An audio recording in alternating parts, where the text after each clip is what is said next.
আল্লাহ সবাইকে তৌফিক দান করুন। ধন্যবাদ। ব্যবস্থা আছে আমাদের আজকের এই মেহমান সাথে গিয়ে যাবো ইনশাআল্লাহ। সবার জন্য আপনাদের ব্যবস্থা উচ্চারিত কবুল করেন দিনের জন্য।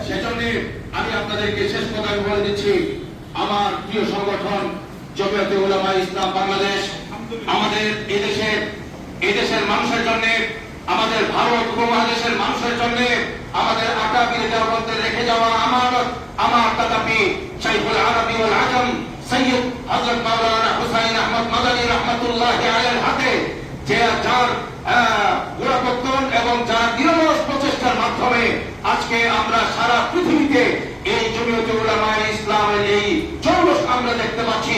শুধু বাংলাদেশে না, যার জৌলুস পৃথিবীর সব দেশের মধ্যে কম বেশি আছে। পাকিস্তান এবং হিন্দুস্তানে তো তার ব্যাপক অবস্থান, শক্তিশালী অবস্থান। বাংলাদেশেও মুফতি ওয়াক্কাস রাহমাতুল্লাহি আলাইহি মন্ত্রী ছিলেন, এমপি ছিলেন এই দলের ব্যানারে। অ্যাডভোকেট শাহিনুর পাশা সাহেব এমপি ছিলেন এই দলের ব্যানারে। সিলেটের উবাইদুল হক, মাওলানা উবাইদুল হক রাহমাতুল্লাহি আলাইহি এমপি ছিলেন এই দলের ব্যানারে। এইরকম বহু চেয়ারম্যান, উপজেলা চেয়ারম্যান, ইউনিয়ন চেয়ারম্যান আমাদের এই দলের, আমাদের এই বাংলাদেশের বিভিন্ন জায়গার মধ্যে তাদের শক্তিশালী প্ল্যাটফর্ম তৈরি করে যাচ্ছে।